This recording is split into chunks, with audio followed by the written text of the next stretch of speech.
Hi, I'm Michelle Kempema, Director of Colorado Model Railroad Museum. For this month's STEAM Kids Virtual Classroom, we're celebrating Christmas and we're going to read Mike Mulligan and the Steam Shovel. Just like steam locomotives, there were other machines that used the same type of power, where you use coal and you burn it to create steam, and that would power the steam shovel. So let's see what happens in this book. Mike Mulligan and his Steam Shovel, written by Virginia Lee Burton in 1939. Here's the cover page.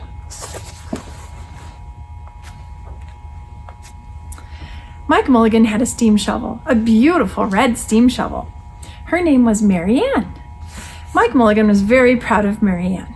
He always said that she could dig as much in a day as 100 men could dig in a week. But he had never been quite sure that this was true. And here she is, beautiful and red, just like the caboose behind me. Mike Mulligan and Mary Ann had been digging together for years and years. Mike Mulligan took such good care of Mary Ann that she never grew old. It was Mike Mulligan and Mary Ann and some others who dug the great canals for big boats to sail through. And here's a picture of them digging some canals. It was Mike Mulligan and Mary Ann and some others who cut through the high mountains so that trains could go through. Here's a picture of them working on the mountain, and here is a picture of a steam train. It was Mike Mulligan and Mary Ann and some others who lowered the hills and straightened the curves to make the long highways for automobiles. And here's a picture of them working, and then some cars on the road. It was Mike Mulligan and Mary Ann and some others who smoothed out the ground and filled in the holes to make landing fields for the airplanes. You see? And it was Mike Mulligan and Mary Ann and some others who dug the deep holes for the cellars of the tall skyscrapers in the big cities. When people used to stop and watch them, Mike Mulligan and Mary Ann used to dig a little faster and a little better. The more people stopped, the faster and better that they dug. Some days they would keep as many as 37 trucks busy taking away the dirt that they had dug. And here's a picture of the city street. Can you see? You see the square hole in the ground? That's the foundation of the building.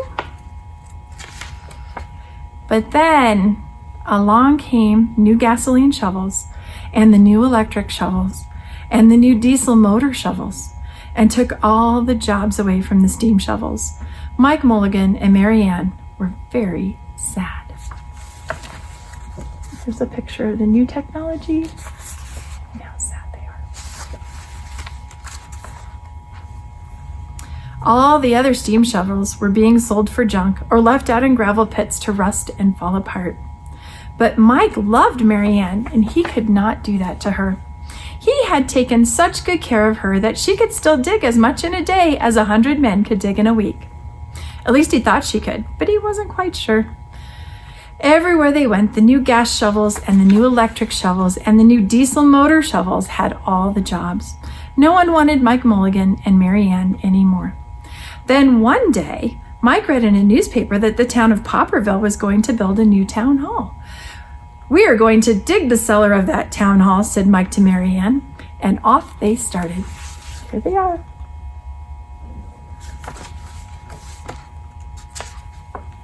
They left the canals and the railroads and the highways and the airports in the big cities where no one wanted them anymore, and they went away out in the country. They crawled along slowly up the hills and down the hills until they came to the little town of Popperville. And here they are, moving along until they get to the town. So what's going to happen? When they got there, they found that the selectmen were just deciding who should dig the cellar for the new town hall.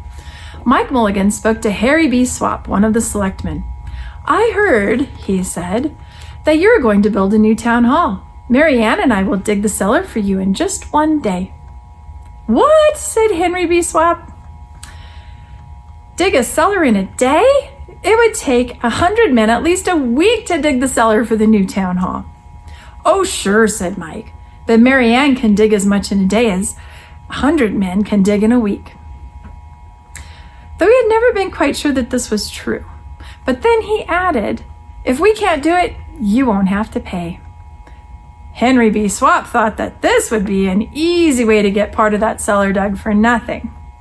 So he smiled in a rather mean way and gave the job of digging the cellar of the new town hall to Mike Mulligan and Mary Ann. Here's a picture.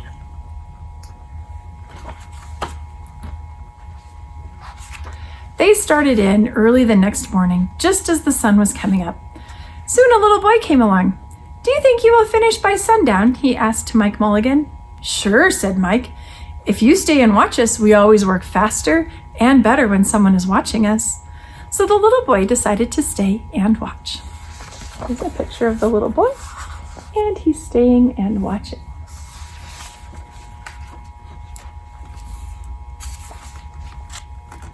Then Mrs. McGillicuddy, Henry B. Swap, and the town constable came over to see what was happening, and they stayed to watch, too.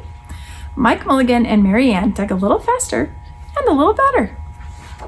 Here they are coming.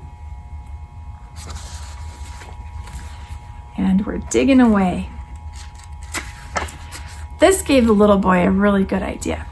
He ran off and told the postman with the morning mail, the telegraph boy on his bicycle, the milkman with his cart and horse, and the doctor on his way home, and the farmer and his family coming into town for the day. And they all stopped and stayed to watch. That made Mike Mulligan and Mary Ann dig a little faster and a little better. They finished the first corner neat and square, but the sun was getting higher. And here they are coming to watch. And there they are getting the first corner done neat and square. Clang, clang, clang. The fire department arrived.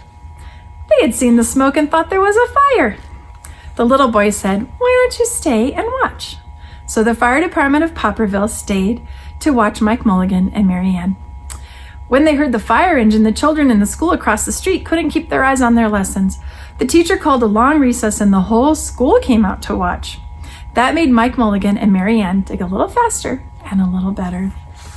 They finished the second corner neat and square, but the sun was right up at the top of the sky. And here's a picture of the fire department coming and of the school children watching. Can you see them up here? And now we have 2 corners. Now the girl who answers the telephone called up the next towns of Bangerville and Bopperville and Kipperville and Copperville and told them what was happening in Popperville. And all the people came over to see if Mike Mulligan and his steam shovel could dig the cellar in just one day. The more people came, the faster Mike Mulligan and Mary Ann dug. But they would have to hurry. They were only halfway through and the sun was beginning to go down. They finished the third corner, neat and square. Here's all the people from all those towns. And here we are with 3 corners. Never had Mike Mulligan and Mary Ann had so many people watch them. Never had they dug so fast and so well.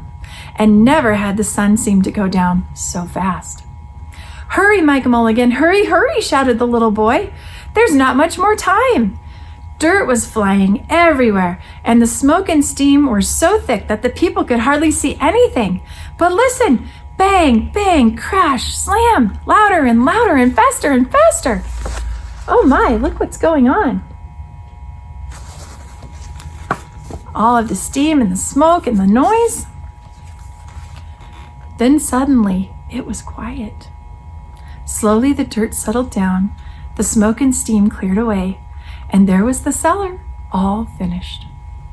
4 corners neat and square, 4 walls straight down, and Mike Mulligan and Mary Ann at the bottom, and the sun was just going down behind the hill.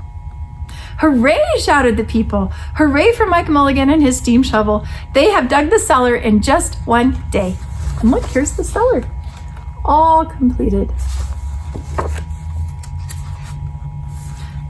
Suddenly the little boy said, "How are they going to get out?" "That's right," said Mrs. McGillicuddy to Henry B. Swap. "How is he going to get that steam shovel out?" Henry B. Swap didn't answer, but he smiled in a rather mean way. Then everybody said, "How are they going to get out? Hi, Mike Mulligan, how are you going to get your steam shovel out?"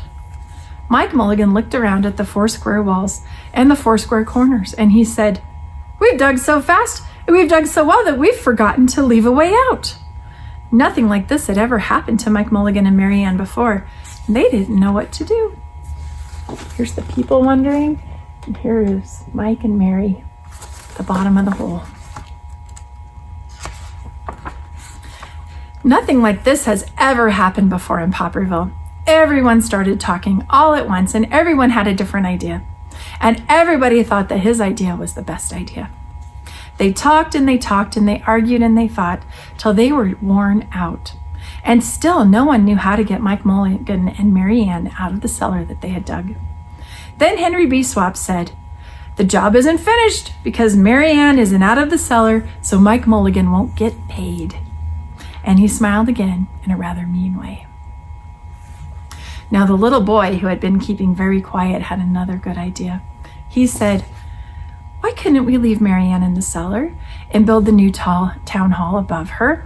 Let her be the furnace for the new town hall and let Mike Mulligan be the janitor. Then you wouldn't have to buy a new furnace and we could pay Mike Mulligan for digging the cellar in just one day." And here's the picture of the people arguing. And here's the little boy with his great idea. "Why not?" said Henry B. Swap. And he smiled in a way that was not quite so mean. "Why not?" said Mrs. McGillicuddy. "Why not?" said the town constable. "Why not?" said all the people. So they found a ladder and they climbed down into the cellar to ask Mike Mulligan and Mary Ann. "Why not?" said Mike Mulligan. So it was decided and everybody was happy. And here they are climbing down to see Mike Mulligan. They built the new town hall right over Mike Mulligan and Mary Ann. It was finished before winter. Every day the little boy goes over to see Mike Mulligan and Mary Ann, and Mrs. McGillicuddy takes him nice hot apple pies. As for Henry B. Swap, he spends most of his time in the cellar of the new town hall, listening to the stories that Mike Mulligan has to tell, and smiling in a way that isn't mean at all. Here they are building the town hall, and here it is complete.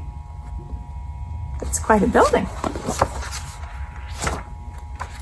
Now, when you go to Popperville, be sure to go down in the cellar of the new town hall. They'll be there, Mike Mulligan and Mary Ann, Mike in his rocking chair smoking his pipe, and Mary Ann beside him warming up the meetings in the new town hall. And here they are. I hope you enjoyed this story. It definitely tells the story of an obsolete equipment. So a steam shovel became obsolete when the other kind of power was found. And so oftentimes a museum like ours wants to tell a story of things from the past. So we don't forget, just like Mary Ann, we want to continue to tell her story.